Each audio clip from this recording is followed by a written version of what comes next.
Boa noite a todos. Boa noite. É um prazer enorme estarmos aqui. E, bom, vou dizer como funciona então.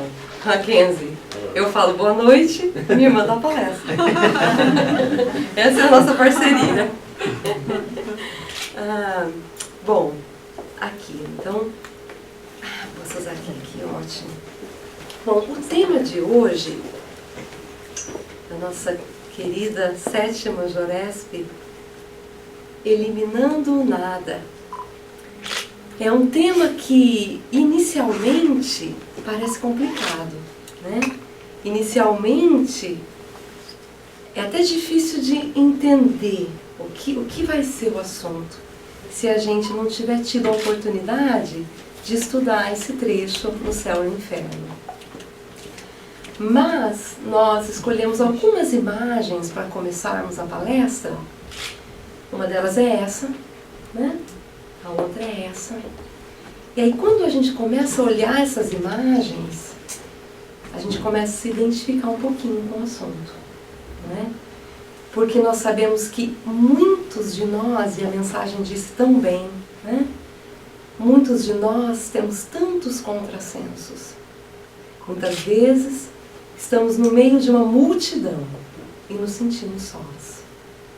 Muitas vezes nós estamos cheios de gente ao lado, mas a impressão que a gente tem é que a gente está num playground vazio, né? Com balanços vazios e a gente não tem ninguém.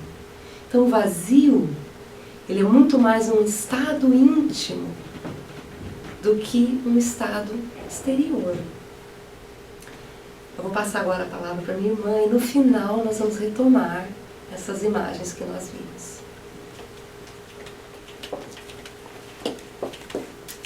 Boa noite a todos. Boa noite. Bem, se é a primeira vez para a Joresp, uma palestra com duas pessoas, é a primeira vez para nós também. Então,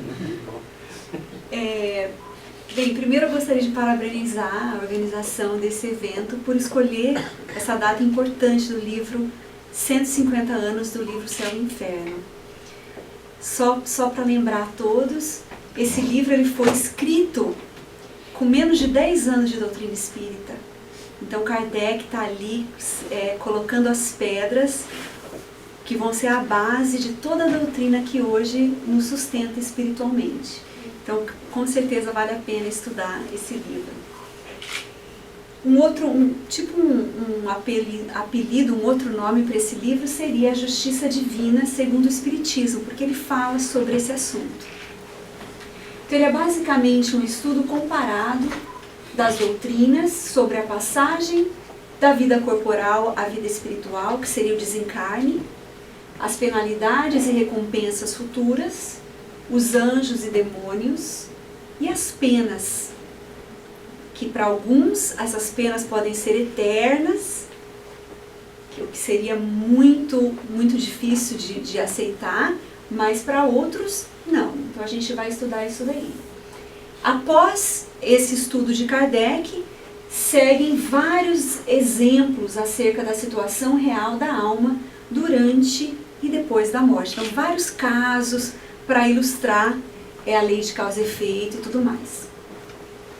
Coube a nós a tarefa de estudar o capítulo 1º, que nada mais é do que uma introdução ao livro. Kardec vai falar um pouquinho sobre isso que a minha irmã citou, do nada. Que, segundo Kardec, está fazendo uma análise das várias doutrinas e das várias crenças que as pessoas têm. Mas eu gostaria que vocês, a partir do momento que a gente vai estudando, gostaria que vocês se questionassem. Porque nós já sabemos muita coisa para não ter esse nada no coração. Por que às vezes a gente sente esse nada? Apesar da gente saber do porvir. Então, conforme eu vou falando, e Kardec além de um cientista, é um professor. Ele era um professor muito reconhecido na França. Então, nesse capítulo aqui, ele fala... Ele tem um método bem didático de explicar o que ele vai dizer. E toda vez que a gente fala de Kardec, eu pessoalmente gosto de citar as frases dele, porque as frases dele são insubstituíveis. Então eu vou pedir desculpa porque tem vários textos, não necessariamente eu vou ler todos, e aí fica aí para vocês, é um capítulo rápido do Céu e Inferno, e talvez até seja um convite para os trabalhadores da casa lerem o livro nesse mês, né? Então, primeira coisa, são 14 itens, Kardec levantando a questão do nada, certo? Então ele fala de questões que nós temos interiormente. Primeiro ele fala de duas certezas que nós temos. Então nós temos a certeza de que nós existimos. Não temos essa certeza? Sabemos que estamos aqui, pensamos e operamos. E também temos certeza de que vamos morrer. Não é isso? São uma das duas certezas da nossa vida. Todos morreremos. Porém, fica uma pergunta agora.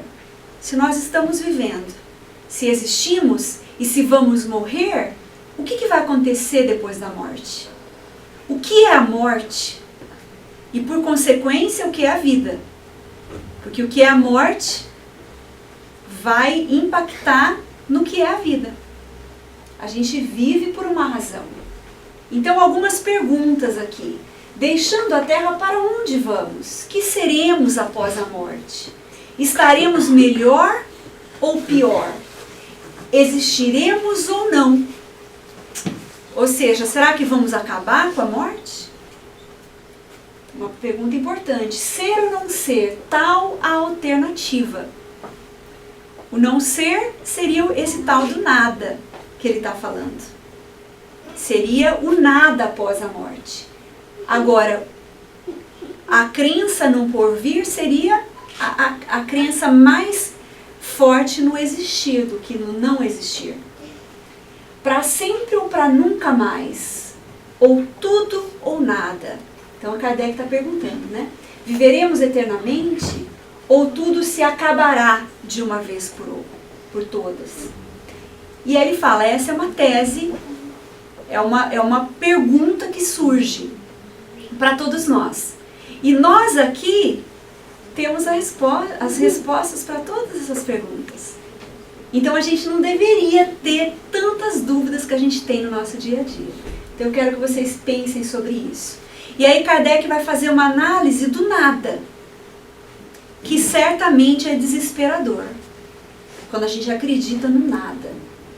Então ele fala, imagina todas as aspirações que nós temos de felicidade, o amor que temos pelos nossos entes queridos, não é? Imagina se num instante tudo isso pudesse ser destruído. Então ele está fazendo uma analogia entre a morte acabando com tudo o que a gente tem.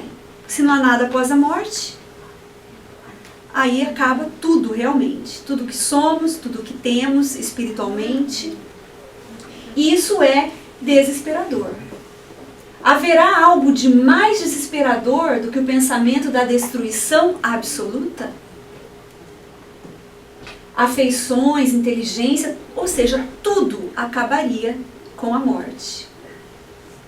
E aí ele fala, muito bonito, que a gente tenho certeza que todos aqui têm algo em comum com Kardec, porque ele fala, eu tenho uma intuição, diz-nos uma secreta intuição, porém, que isso não é possível. Para começar, Kardec, ele nos auxiliou no Livro dos Espíritos a entender Deus. Não sei se vocês se lembram, porque ele fala assim, a gente tem que partir do princípio do que Deus tem que ser para ser Deus. Então, nessa afirmação, Kardec, ele está partindo do princípio de que Deus é justo, Deus é bom, Deus é infinitamente inteligente. Então, se nós aqui fôssemos criar o universo, a gente não criaria o nada depois da morte. E nós somos infinitamente menos inteligentes que Deus. Então ele acha impossível que isso aconteça. Você partindo do princípio de que Deus é esse ser, esse algo perfeito. Aí ele passa para fazer, uma análise do que seria de nós se nós acreditássemos apenas no nada.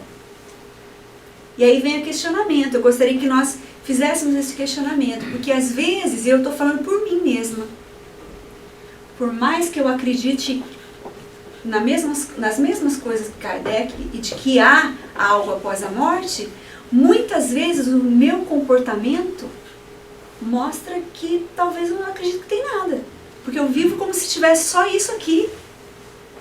Não é? Às vezes uma doença nos desespera, uma dificuldade nos desespera, como se a gente só vivesse isso. Não é? Às vezes eu fico imaginando se eu perdesse um filho, né? Como acontece com tantas pessoas. Seria muito difícil. Mas eu não acredito na reencarnação? Não acredito na vida após a morte? Então cadê a nossa crença, né? Então o homem concentra todos os pensamentos na vida futura, quando ele acredita no nada. Então é um materialismo puro. E aí ele fala, ele assim dá muito, eu os convido a ler o livro, porque o livro ele é muito didático, então ele fala várias vezes para que a gente entenda. Então ele diz que a crença no nada é o maior estímulo ao egoísmo. Claro. Depois da morte acabou. Então agora é a lei do mais forte. A gente vai fazer tudo para viver o melhor possível agora. Para começar, para que a gente vai trabalhar muito? Para que você vai estudar muito? Você tem que aproveitar a vida, não é? E aí ele continua falando disso daí, falando de que a vida, ela precisa da espiritualidade para que ela tenha esperanças, não é? E aí ele continua falando aí. E ele fala um pouquinho do niilismo, que é a crença no nada. Ele fala que ele rompe os verdadeiros laços de solidariedade e fraternidade em que se fundam as relações sociais. Imagina o amor que a gente tem pelos nossos filhos, pelos nossos pais. O nada acabaria com tudo isso, porque acabou, meu pai desencarnou, acabou. Então não preciso nem ter amor, a gente nem teria, se fosse assim, a gente nem teria amor, para começar. Então realmente isso daqui é algo que, graças a Deus, já deve ter passado por nós. Nós, como espíritas, já compreendemos que não poderia ser assim, a gente já tem essa crença. E ele no item 13, ele faz uma hipótese, certo? Então ele imagina, vamos imaginar que a sociedade fica sabendo que em 8 dias, ou em um mês, um ano, vai acabar tudo. Então aqui eu chego para vocês e falo, gente, nós temos 1 semana de vida. E aí acabou. Quem que vai? Eu tenho uma prova amanhã de manhã. Eu já nem vou uma prova. Quem que vai para o trabalho nessa última semana de vida? Mas essa última semana pode ser 1 ano também, vai ser semelhante. Desde que a gente tenha o que comer, aí até vai valer a pena saquear a loja, porque não vai precisar das lojas, não é? Então seria mais ou menos isso, um povo que acredita no nada. E o pior de tudo é que a morte física, ela pode acontecer a qualquer momento. Mesmo que alguém chegasse aqui e falasse, olha, nós temos 8 dias de vida. 8 dias de vida se tudo correr bem, porque eu posso sair e morrer ali fora, né? Pode acontecer um acidente, posso escorregar. Ou seja, a questão da morte física, ela pode acontecer a qualquer momento. Às vezes a gente acha que ainda tem uns 50 anos, uns 30 anos pela frente, não necessariamente, a gente não sabe de nada. Então ele fala o seguinte, que ou nós acreditamos nas evidências que nós temos, que é o que a ciência nos mostra, ou a gente vai ter uma fé cega se nós seguirmos as religiões que hoje se apresentam. No caso, ele está falando há 150 anos atrás. Ele está falando das religiões que muitas vezes falam o contrário da ciência. Então a ciência, hoje em dia, graças a Deus, nós já passamos dessa fase. Mas existiu um momento na humanidade que a igreja dizia, e eu fico à vontade de falar da igreja, que provavelmente a gente estava lá como católicos. Eu fui católica, inclusive, nessa encarnação. Não é uma crítica, não é? Nós com certeza temos nossa parte de responsabilidade nisso. Mas a Igreja Católica acreditava que o padre era o representante de Deus no universo. E o representante do universo, ele tem que ficar no centro do universo, não é isso? Então a Terra era o centro do universo. Quando os cientistas descobriram evidências de que não era, por exemplo, o sistema solar, quem que é o centro? É o Sol. O que aconteceu? A Igreja deu um jeitinho do cientista ficar quietinho, né? Ou seja, é a religião não acompanhando a ciência, aí fica difícil. Então você fica só com a evidência ou com a fé cega. Mas, graças a Deus, a gente vai poder, chega um momento que a gente vai poder acompanhar ciência e religião junto. Por exemplo, a ciência, ela se mostra impotente para assustar a incredulidade, é que lhe falta alguma coisa na luta. Falta o acompanhar da ciência. Certo? A religião que não se aprimora, o que acontece com a religião que não se aprimora? Principalmente hoje. Hoje, com a tecnologia que nós temos, a ciência ela caminha muito rapidamente. E aí, o que vai acontecer? As religiões têm que caminhar também. Senão a religião ela fica obsoleta. E é esse ponto que Kardec está falando aqui. Então, a sanção de suas doutrinas por fatos positivos, assim como a concordância das mesmas com os dados positivos da ciência. Dizendo ela, a religião, ser branco, então a religião muitas vezes está falando é branco, e a ciência está falando é preto. Então a pessoa vai falar, peraí gente, eu ou acompanho a ciência que está me provando que é preto, ou eu fico cego na religião que está falando que é branco. Então Kardec está falando o seguinte, por que ele está falando disso? Porque ele está falando que muitas vezes a crença no nada é por causa da religião que está fraca, que não está explicando bem. É a religião que fala isso é coisa de Deus, a gente não pode explicar. É a religião que não tem como acompanhar a ciência. Não é? Por exemplo, uma religião que é baseada em um livro apenas, ela vai ficar naquele livro apenas. E é tão bonito porque ele vai encerrar, você já sabe como que ele vai encerrar esse capítulo. Ele vai encerrar falando do Espiritismo, que é uma doutrina extremamente dinâmica, que não fica só num livro, não é? Então aqui essa imagem bonita, ela mostra o oposto do nada, né? Essa iluminação interior. Então Kardec fala, todas essas frases são de Kardec, bem explicativas. É nessas circunstâncias que o Espiritismo vem opor um dique à difusão da incredulidade.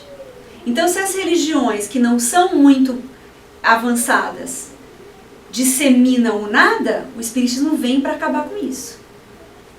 Ele vem para trazer o outro lado. Não somente pelo raciocínio, pela razão, não somente pela perspectiva dos perigos que ela acarreta. Por quê? Porque ele acabou de dizer das consequências do nada, que é perigoso, o egoísmo, os crimes que aconteceriam. Mas pelos fatos materiais, tornando visíveis e tangíveis a alma e a vida futura.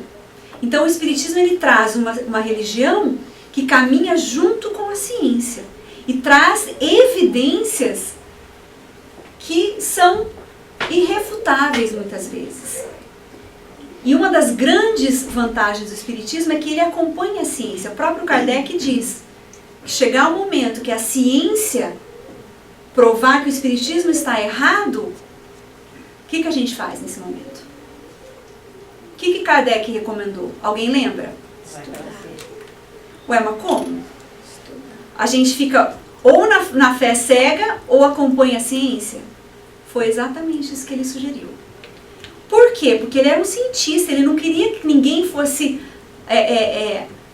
acreditar em algo falso. e porque também ele tinha completa certeza de que isso nunca aconteceria. E aí ele continua. Então Kardec traz duas teorias e ele fala assim com muita propriedade, ele dá muitos detalhes, mas não vai ser o foco que eu vou dar aqui, tá? Ele vai falar de duas doutrinas que nós conhecemos quando a gente estuda o Livro dos Espíritos, que é, primeiro, essa doutrina que ele chama de absorção, que é uma teoria de que nós não somos individualidades, que nós somos parte de um todo. E após o desencarne, nós voltamos para esse todo. Certo? Depois ele fala do panteísmo. Eu acho que vocês se lembram mais do panteísmo do Livro dos Espíritos. Então o panteísmo, propriamente dito, considera o princípio universal de vida e de inteligência como constituindo a divindade. Certo? Então nessas duas correntes de pensamento, nós não temos individualidade. Embora na segunda teoria alguns até acreditam que nós mantemos a individualidade após a morte, eles acreditam que nós fazemos parte de um todo. Então, por exemplo, uma pessoa acabou de desencarnar, ela perdeu toda a individualidade dela. Ela perde os sentimentos que ela tem pela família, ela perde a aquisição espiritual dela, os valores espirituais, porque ela volta para esse todo. Kardec usa um exemplo ótimo, é como uma gota retornando ao oceano. Então aquela gota caiu ali, aquela gota não existe mais. Ela é parte do oceano. E aí Kardec vem trazer vários defeitos nessas teorias. Muitos. E ele fala o seguinte, isso é o nada. Se você for ver, isso é o nada. Porque se eu vou perder tudo, é o nada. Ou, por exemplo, se eu vou me tornar o conjunto de tudo, eu posso ser muito boa e trabalhar pela minha reforma íntima, mas no final das contas, vamos ser uma média de todo mundo? Não faz muito sentido. Aliás, não faz sentido nenhum com o que Jesus fala. Não é isso? Então ele compara essas duas doutrinas com frutos da nossa imaginação. Por quê? Porque nós estamos buscando algo. Faz parte do ser humano buscar respostas. A gente quer crer. A gente olha ao redor, a gente percebe claramente. Porque se isso for tudo que existe, não é bom, não é nada bom. É claro que nós temos dias bons, mas a vida em si nem sempre faz sentido se a gente não acreditar em algo. Então nós estamos querendo acreditar em algo. E Kardec fala o seguinte, essas duas doutrinas foram criadas porque a gente estava buscando algo e a religião não trazia explicação. Então nós temos três alternativas, Kardec diz. Acreditar no nada, ou seja, desencarnou, acabou. É o materialismo. Acabou completamente. O nosso corpo é transformado, acabou. A absorção ou panteísmo também ele coloca na mesma categoria, ou seja, nós voltamos para esse todo. Então nós continuamos existindo, mas nós somos parte desse todo. Alguns acham que esse todo, ele é o universo somente. Outros acham que esse todo é Deus. Então o universo todo é Deus e nós somos parte de Deus. E aí Kardec fala assim, eu sou parte de Deus? Então Deus é perfeito e tem uma peça imperfeita? Como que pode isso? Né? Então assim, não faz muito sentido. Ou a terceira seria a da individualidade da alma, antes e depois da morte. Ou seja, nós somos uma alma, um espírito, e manteremos a nossa individualidade assim como tínhamos a nossa individualidade antes de vir. Esse seria o conceito religioso. Seria basicamente o espiritualismo. Por exemplo, o catolicismo é o quê? O catolicismo é espiritualista?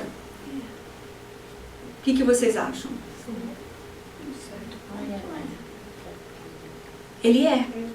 Porque ele acredita na alma, certo? Kardec vai dizer o que difere as religiões.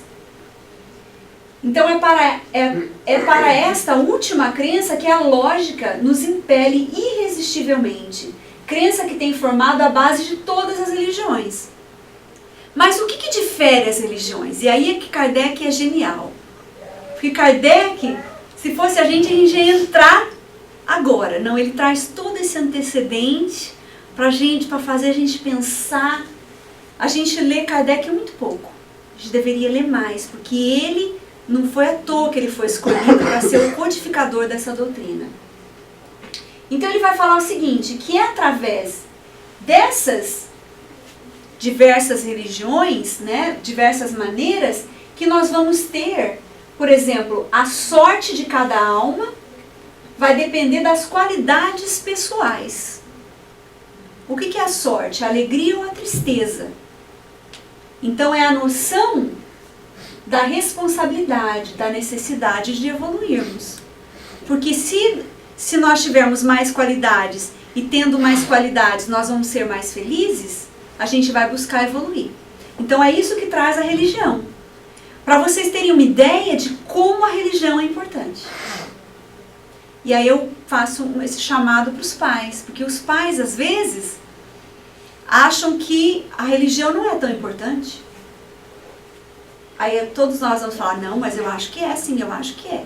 Mas nós estamos trazendo nossos filhos na evangelização infantil?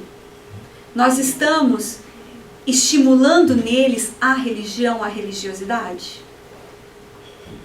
Hoje eu ouvi um comentário de um filho, alguém me contou que o filho de 13 anos falou para a mãe, eu vou, que ele vai para um encontro, eu vou, mas eu não vou fazer tudo que a senhora faz, não. 13 anos. Né? Então a gente às vezes dá muita liberdade para os nossos filhos, se esquecendo de que a religião é muito importante. Porque qual que é o contrário da religião? A crença no nada, que aí vai ter o materialismo, não é? Que vai trazer todos esses defeitos. Segundo os princípios da justiça, as almas devem ter a responsabilidade dos seus atos. Mas para haver essa responsabilidade, preciso é que elas sejam livres na escolha do bem e do mal. Então aqui é a noção do livre-arbítrio. Então nós somos individualidades, nós somos felizes ou infelizes, dependendo das nossas atitudes, e temos o livre-arbítrio. E aí ele fala do céu e inferno. Então as religiões admitem o princípio da felicidade ou infelicidade da alma após a morte. Ou por outra, as penas e gozos futuros, que se resumem na doutrina do céu e do inferno, encontrada em toda parte.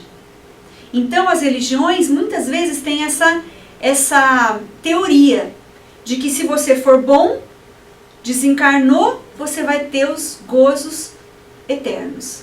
Ou você foi mal, vai ter as penas eternas. O céu, para quem for bom, e o inferno, para quem for mal. E a gente vai saber, a gente vai descobrir que é muito mais, vai muito além. Isso é algo muito importante que diferencia uma religião da outra.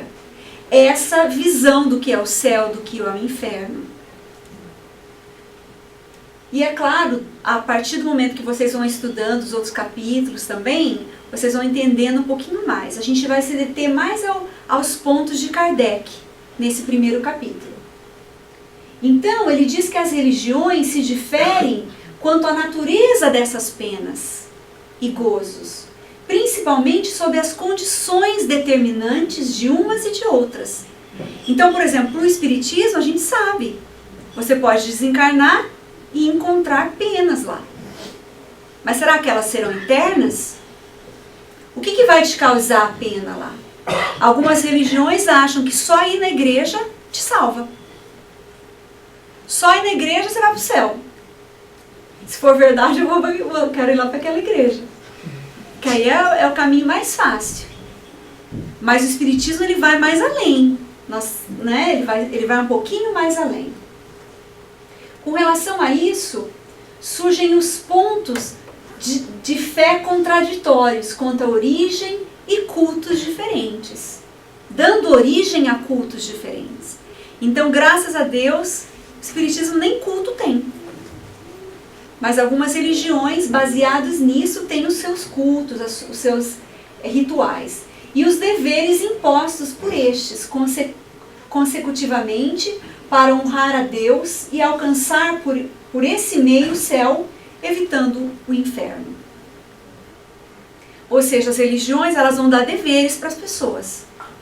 Elas vão sugerir atitudes. Algumas inclusive incluem o dízimo. Não é isso? Você tem que dar o dízimo, senão algumas são assim, você dá o dízimo, você compra o seu lugar no céu. Certo? Então o pobre, acabou, ele não vai ter lugar no céu, porque ele não tem como comprar um lugar no céu. Então existem religiões de maneiras muito variadas. E essa, por exemplo, essa religião, ela é uma religião extremamente ruim? É uma religião que não vale a pena? Não. Porque as religiões, elas servem o seu propósito. Essas religiões são muito melhor do que o nada. É claro que a pessoa que está ali é a pessoa que está na condição de acreditar naquilo. Então aquela religião vai domar os males dela. Ao invés dela gastar o dinheiro dela todo em outras coisas, ela vai guardar 10% para a igreja, o que não é ruim. Porque é o bem que ele consegue fazer naquele momento. O que é muito melhor do que o nada. Então a gente tem que valorizar as religiões, né? E aí Kardec fala, nós somos seres materiais, eu coloquei entre aspas, que nós não somos seres materiais. Ele nem usa essa palavra. Mas ele está falando o seguinte, nós vivemos na carne, nós somos extremamente limitados e estamos querendo entender a criação divina. Então as nossas teorias, elas serão muito, para usar um português bem claro, capengas, né? São muito imperfeitas. E olha que bonito que ele fala, que assim, é tão óbvio, mas que a gente não pensa. Precisou ele falar. A hora que eu li, eu falei, nossa, que interessante. Porque ele fala o seguinte, nós, como espíritos, nós vamos evoluindo, certo? Então, hoje a gente aceita uma coisa. Só que daqui a 1000 anos, a gente já está um pouquinho melhor, talvez a gente não aceite mais aquilo ali. Então, conforme nós vamos evoluindo, a gente precisa de outras crenças mais evoluídas. Por exemplo, para a criança a gente fala, foi o Papai Noel que trouxe os brinquedos. O Papai Noel, na noite de Natal, passa em todas as casas. E aí no Brasil tem aquela música, né? O Papai Noel não esquece de ninguém. Seja rico ou seja pobre, o velhinho sempre vem. Ah, tá. Mentira. Sempre vem, né? Muita criança ficou, o velhinho sempre vem e nunca vem aqui. Só que a criança acredita que o velhinho, os meus filhos outro dia perguntaram, mãe, é verdade? E eu doida para falar, não, não é verdade. Mas eu nem falei que é verdade que não, mas também não falei que é verdade, porque... Gente, ou seja, eles acreditam naquilo, só que nós já não acreditamos. Então Kardec está dizendo o seguinte, conforme nós evoluímos, nós precisamos de coisas mais evoluídas. Então a religião que está obsoleta, ela fica incompleta. E aí a gente vai para as teorias do nada. Se a religião fosse apropriada, né? Apropriada em começo aos conhecimentos limitados do homem, tivesse acompanhado sempre o movimento progressivo do espírito humano, não haveria incrédulos, porque está na própria natureza do homem a necessidade de crer. E ele crerá desde que se lhe dê o pábulo espiritual de harmonia com as suas necessidades intelectuais, desde que seja racional. Porque se não for racional, nós não vamos crer. E aí ele fala, para os que buscam mais, que aí eu vou nos incluir nisso daí. Aliás, esse final de semana estive na Carolina do Norte e tivemos o prazer de conhecer várias pessoas novas, entre elas um African American, um africano-americano negro do Brasil, e ele deu o depoimento dele no final, dizendo que do background dele, que vem da igreja gospel, negra, de Jesus, que diz que não se fala com os mortos, e ele estava em busca de algo. E nunca conheceu um brasileiro. É esse que eu gosto. Porque ele não é brasileiro, é americano. Desculpa, gente. Falei brasileiro? Desculpa. Nossa. Ainda bem que você me lembrou. Ele é um americano. E ele achou o espiritismo na internet. E achou Abraham Lincoln Spirit Society. Então ele vai vencendo todas as barreiras da língua, porque o nosso inglês ainda é deficiente, mas ele é um dos que busca mais. A religião ali que ele conheceu não estava respondendo às perguntas dele. E aí, Kardec, eu não vou ler, vou deixar que vocês leiam em casa. Ele fala o seguinte, que quando a ciência tá capenga, nós vamos criar as teorias, e ele até fala abertamente, saídas da nossa criatividade, da nossa imaginação. Já fazendo um link com o espiritismo, que não saiu da imaginação de ninguém. Que o espiritismo, ele não foi, a gente não pode dizer, Allan Kardec criou o espiritismo. Kardec não criou nada. Muito pelo contrário. Ele pesquisou, através de um método científico, uma ocorrência natural, que aliás acontecia na época no mundo inteiro. Ele foi o cientista que peitou fazer essa pesquisa. Então, o espiritismo ele não sai de nenhuma mente única. E isso faz com que ele seja extremamente progressivo. Ele nunca vai parar. Porque qualquer homem que fosse, com exceção de Jesus, que é o único espírito puro que a gente conhece na Terra, todos os outros homens teriam um limite. E o espiritismo não tem limite. Porque ele está sempre aberto à mediunidade. Por exemplo, quantos livros será que a gente tinha o ano passado? Todos, se a gente contasse todos os livros espíritas. Esse ano a gente tem mais. Porque certamente a cada mês surgem mais e mais. A gente teve o Chico Xavier, que produziu muito, muito, muito. Hoje nós temos muitos outros médiuns, que também são respeitáveis, às vezes até desconhecidos, mas que estão produzindo muitas coisas boas.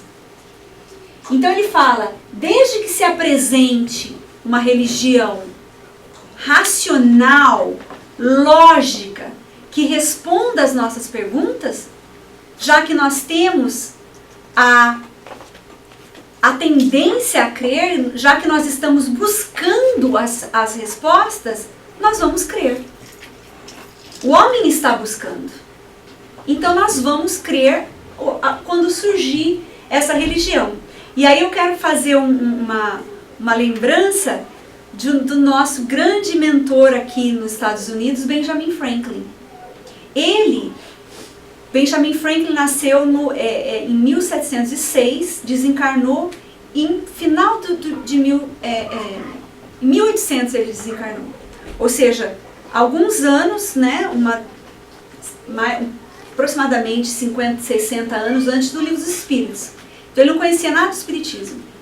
E em uma das reuniões de um grupo de amigos que ele criou, chamado Junto, ele fala de uma religião do futuro. Porque ele não gostava das religiões. Assim, ele doava muito, ele ajudava as igrejas, mas ele não encontrou uma religião para ele. Porque ele falava que essas religiões se mantêm muito nos dogmas.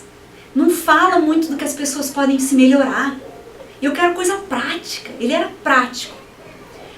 Então ele fala dessa religião do futuro. Gente, é incrível. Quando ele fala da religião do futuro, ele está falando do espiritismo. Porque ele fala uma religião que vai mudar as atitudes, que vai melhorar a humanidade, que vai melhorar a criatura humana, que vai fazer com que a gente se melhore. Ele está falando de espiritismo. Certo? Então só basta isso. E aí Kardec vem falar do espiritismo. E aí eu gostaria que vocês, eu não vou sair muito do que Kardec queria dizer, mas eu gostaria do questionamento de vocês. Com vocês mesmos, interiormente. Nós conhecemos o espiritismo. a nossa responsabilidade é muito grande na eliminação do nada. Porque muitas pessoas ainda desconhecem o Espiritismo. Muitas pessoas, inclusive tem um vídeo que às vezes eu uso no centro, de cientistas falando por que eles não acreditam em Deus. E um deles fala assim: eu tento não acreditar em Deus. Eu tento não acreditar em nada, porque não faz sentido. Coitado, ele tenta não acreditar. Porque se ele acreditar, ele se acha bobão. Claro, porque hoje, qual que é a definição de Deus? Alguns até acham que Jesus é Deus. Então fica ilógico para uma pessoa muito conhecedora, a religião mais assim, tímida, não vai. Mas ele, coitado, nunca ouviu falar de Espiritismo. Então ele acha que toda religião vai contra a ciência. E quem que vai falar para ele de Espiritismo? O espírita. É só o espírita que pode falar para ele do Espiritismo, né? Então olha que bonito, o Espiritismo dá coisa melhor. Eis porque é acolhido pressurosamente por todos os atormentados da dúvida. Então ele chama a gente os atormentados da dúvida. E apesar de nós hoje já não termos tanta dúvida, às vezes a gente se comporta como atormentados da dúvida. Porque a gente briga com o cara no trânsito. O cara não pagou, a gente fica bravo. Não é? Os que não encontram nem nas crenças, nem nas filosofias vulgares o que procuram. O Espiritismo tem por si a lógica do raciocínio e a sanção dos fatos, e é por isso que inutilmente o tem combatido. Então ele está falando das pessoas que combatem o Espiritismo, não tem porquê, inutilmente. Porque tudo vai se tornar obsoleto e o Espiritismo vai continuar. Então, em resumo, ele fala que instintivamente o homem tem a crença no futuro. Mas não possuindo até agora nenhuma base certa para defini-lo, nós pensamos nessas crenças. E aqui, gente, essa parte foi criada pela minha irmã. Ela resolveu trazer para vocês 2 surpresas nesta noite. E nesse slide aqui, no finalzinho desse slide, vai vir a primeira surpresa. Ok? No final vai ter a segunda surpresa. Então, o resultado da observação de fatos materiais que se desdobram hoje à nossa vista, a unificação feita relativamente à sorte futura das almas, será o primeiro ponto de contato dos diversos cultos, um passo imenso para a tolerância religiosa em primeiro lugar, e mais tarde para a completa fusão. Ele está falando do Espiritismo. Olha que maravilha, o Espiritismo ele vai transformar o planeta. Ele tem o potencial de transformar o planeta. E o Mackenzie está vendo a surpresa aqui. Não pode não. Certo? Então, gente, é a maravilha do Espiritismo. Agora, será que vamos sair convencendo todo mundo do Espiritismo? Será que todo mundo precisa ser espírita? Não. Mas a gente tem que achar aqueles, como que ele chama? Os desesperados da dúvida. Os, como que é? Atormentados da dúvida. Aí a gente tem que fazer com que as pessoas possam nos achar, se precisarem. Então, a primeira surpresa vem agora. Certo? A minha irmã gostaria de introduzir essa surpresa assim. Quem se lembra, por exemplo, a gente não vê essa foto de Kardec aqui? Sempre assim, não é? Alguém já viu Kardec sorrindo? Não. Vocês vão ver Kardec sorrindo aqui. Eu quero ver todo mundo sorrir. Olha lá,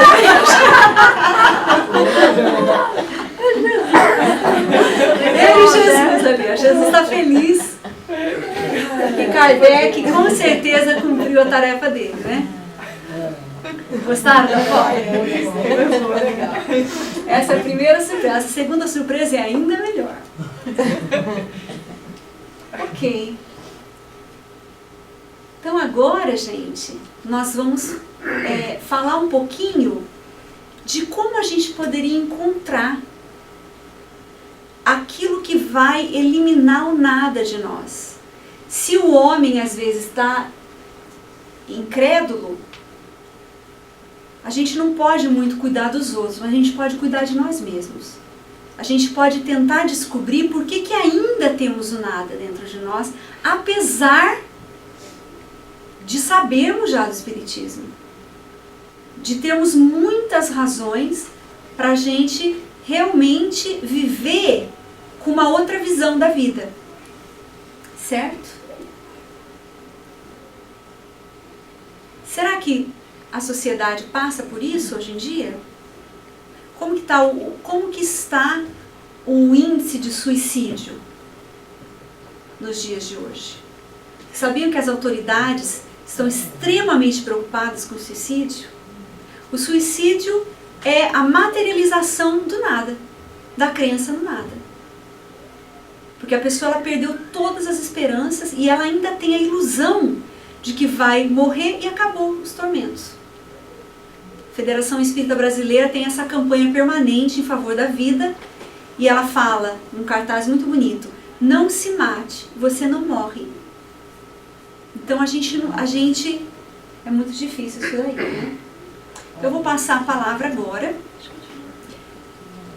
A gente sempre guarda o melhor para o final. E aí a minha irmã vai encerrar aqui a nossa palestra, alguns minutinhos finais, trazendo para nós uma reflexão. Ela até... porque para nós, assim, essa primeira parte ela é muito importante porque é Kardec, né? O que Kardec nos trouxe. Mas essa segunda parte, talvez ela seja a parte mais importante.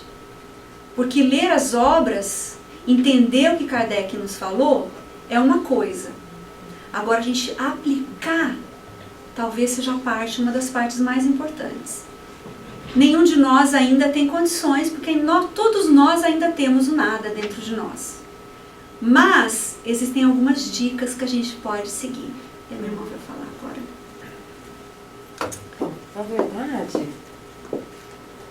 Na verdade foi exatamente esse link que a gente gostaria de dar no final, né? Porque o que a gente pode fazer, né, que está nas nossas mãos? É por isso que a gente começa... lembra que eu falei no começo que a gente veria de novo aquelas fotos que mostram o nada, né? Então a gente tem aqui, olha, essa é uma delas, né? Então, quando a gente estiver se sentindo assim, o que a gente pode fazer? Né? Ajudar alguém. Que seja dentro da nossa própria família, né? Nas atividades sociais da Casa Espírita, tantas são as oportunidades de tarefa, não é mesmo? Olha aqui, gente. O que a gente poderia fazer? Quem que é essa senhora? Maria Teresa. Né? Alguém falou Irmã Dulce, que também é a mesma coisa. Não é mesmo, gente? Pura bondade, exalava a bondade. Não é mesmo? Então imaginem, gente. Será que a Madre Teresa, quando ela ia dormir à noite, será que ela pensava no nada? Será que ela era invadida por esse sentimento de dúvida? Não, porque a preocupação dela era outra. Era totalmente o contrário do egoísmo, não é mesmo? Então, aquela noção da bela mensagem que foi falada no começo, Emmanuel dizendo sobre o contrassenso, né? Que Deus é uma ilusão, isso é um grande contrassenso, não é? Olha só, gente, que cena. Minha irmã comentou do suicídio, né? Nós temos também na nossa Casa Espírita uma campanha permanente. Quando nós fazemos a nossa campanha Alta de Souza, que é a nossa Food Drive, que nós fazemos toda semana, nós distribuímos mensagens preventivas contra o suicídio. Porque nós sabemos que a mensagem espírita, ela precisa atingir as pessoas. O espiritismo é tão maravilhoso para nossas vidas, porque todas essas dúvidas que levam às penas capitais, né? Se é que a gente pode chamar assim, que são os crimes hediondos, né? Suicídio, eutanásia, pena de morte, o aborto. Nada disso pra gente faz sentido. O Espiritismo acaba com tudo isso, não é? Basta que entendamos a vida após a morte, que nada disso faz sentido mais. A explicação vem naturalmente. E nós pudemos presenciar, na apresentação da minha irmã, as brilhantes palavras de Allan Kardec. Tão claras, tão lógicas, tão racionais. Não é mesmo? Então olha aqui, gente. Quem que é esse cavalheiro tão querido de todos nós? Chico Xavier. Chico foi a doação, né? Chico Amor Xavier. Chico foi pura doação. O estudo da vida de Chico emociona qualquer um, né? E quando ele foi perguntado, Chico, você teria uma receita para a felicidade? Muitas vezes suas respostas eram curtas, né? Alguém sabe a resposta que ele deu? Ele diz assim, aprenda a esquecer-se. Essa é a resposta. Essa é a receita. Se alguém estiver procurando, gente, aprenda a esquecer-se. Vamos lembrar de Chico, né? Se a gente se esquecer da gente mesmo, tudo fica melhor. Porque aí a gente não quer a melhor cadeira, melhor carro, melhor emprego, nada, gente.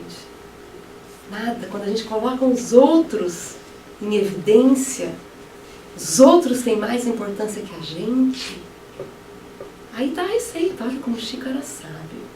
Um espírito de luz que nós, graças à bondade de Deus, somos espíritas. E pudemos conhecê-los e podemos. E estaremos sempre com Ele, porque Ele estará presente sempre conosco. Não é mesmo? Olha aqui, gente, essa imagem. Né? E aí eu vou trazer de última mão as fotos de ontem da nossa atividade no Nursing Home. A gente visita, todo domingo, a gente visita um lar de idosos, né? Lá em Northborough. Então essas fotos foram de ontem, minha irmã nem viu ainda.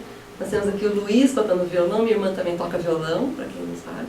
Mas ela estava nesse simpósio em Charlotte, né? Então olha só, gente, nós estávamos dançando com os velhinhos. Gente, é tão gostoso. Quando a gente chega perto da velhinha e convida, ela faz um sorriso, parece que ela foi chamada para dançar num baile. É assim que ela reage, né? E dançam com a gente, foi muito gostoso, né? Aqui, olha, gente, uma massagem, né? Um creminho nas mãos, sem luva, de propósito, né? A gente limpa a mãozinha delas, né? E aí a gente passa o creminho, faz aquele carinho, que na verdade a gente sabe que aquilo é só uma desculpa, né? Porque a gente quer mesmo, o que a gente quer fazer? Isso é quase um passe, né, gente? A gente está passando a energia, tocando. Quanto tempo será que eles não recebem um carinho, gente? Um toque, um abraço, não é mesmo? E agora, olha aqui, gente. Quem que é essa senhora aqui? Quem consegue reconhecer? Essa é a nossa segunda surpresa. Eu vou chamar minha mãe para declamar uma poesia para nós. Minha irmã falou melhor, fica pro final. É a cerejinha do bolo. Eu não estava aqui no sarau, então eu vim agora. Onde está Deus? José Soares Cardoso. Onde está Deus? Pergunta o cientista. Ninguém jamais o viu. Quem ele é? Responde às pressas o materialista. Deus é somente uma invenção da fé. O pensador dirá sensatamente. Não vejo Deus, mas sinto que Ele existe. A natureza mostra claramente onde o poder do Criador consiste. Mas o poeta dirá com segurança de quem afirma porque tem certeza. Eu vejo Deus no riso da criança, no céu, no mar, à luz da natureza. Eu vejo Deus brilhando nas estrelas, no olhar das mães, fitando os filhos seus, nas noites de luar claras e belas, que em tudo pulsa o coração de Deus. Eu vejo Deus nas flores e nos prados, nos astros a rolar pelo infinito. Escuto Deus na voz dos namorados e vejo Deus na lágrima do aflito. Eu vejo Deus na frase que perdoa. Eu sinto Deus na mão que acaricia. Escuto Deus na criatura boa e vejo Deus na paz e na alegria. Eu vejo Deus no médico salvando, presinto Deus na dor que nos irmana. Encontro Deus no sábio procurando compreender a natureza humana. Eu vejo Deus num gesto de bondade, escuto Deus nos cânticos do crente. Eu vejo Deus no sol, na liberdade, e sinto Deus na planta e na semente. Enfim, eu vejo Deus por toda parte, que tudo fala dos poderes seus. Eu vejo Deus nas expressões da arte. Cadê a menina que faz arte? Nas expressões da arte. E vejo Deus no amor dos homens, também sinto Deus. Mas onde eu vejo Deus com mais beleza, na sua mais sublime vibração, não é no coração da natureza, é dentro do meu próprio coração. E agora, para encerrar mesmo, nós vamos cantar juntos. Esse poema tão belo, ele foi parcialmente musicado. Então é uma música que foi inspirada quase que 100% nesse poema tão lindo e que fala de Deus, né, gente? Que coisa linda, né? Graças a Deus, nós acreditamos em Deus, né? Porque isso faz toda a diferença na vida da gente, não é? Vamos cantar juntos? Bem, enquanto eles acham a música ali, eu gostaria só de a gente reforçar aquela questão nossa. Essa questão do nosso nada. O que está faltando para a gente começar a realmente colocar em nossas vidas? E eu tenho certeza que hoje nós aqui, muitos que estão aqui, têm os seus problemas acontecendo. Às vezes problemas que nos fazem chorar, nos desesperar. Mas vamos lembrar disso. Que nós já passamos da fase da crença do nada. A gente sabe que o que a gente passa tem uma razão. Kardec veio com um propósito muito grande de nos trazer esses conhecimentos.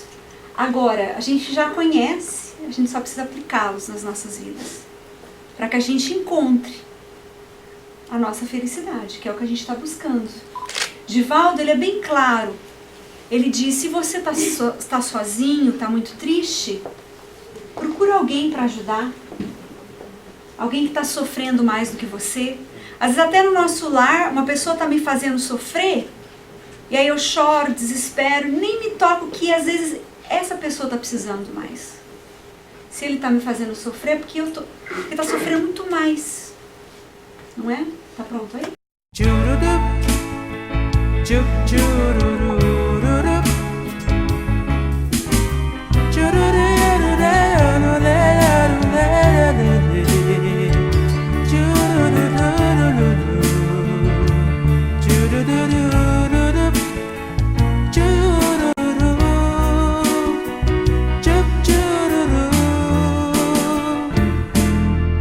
Onde está Deus?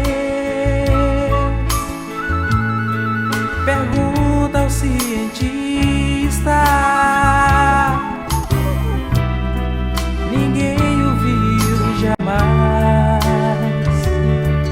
Responde às pressas o materialista. Deus é somente uma invenção da fé. O pensador dirá sensatamente: não vejo Deus, mas sinto que Ele existe. A natureza mostra claramente onde o poder do Criador consiste. Mas o poeta dirá com segurança de quem afirma, porque tem certeza.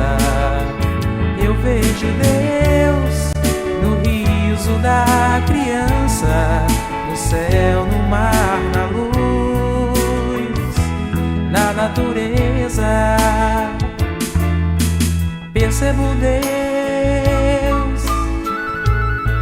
na mão que acaricia, no olhar das mães fitando os filhos seus, nas noites de luar claras e belas, em tudo pulsa o coração de Deus. Eu vejo Deus nas flores e nos prados, nos astros a rolar pelo infinito. Escuto Deus na voz dos namorados e sinto Deus na lágrima do aflito. Escuto Deus na frase que perdoa. Contemplo Deus na mão que acaricia. Eu vejo Deus na criatura boa e sinto Deus na paz, na alegria.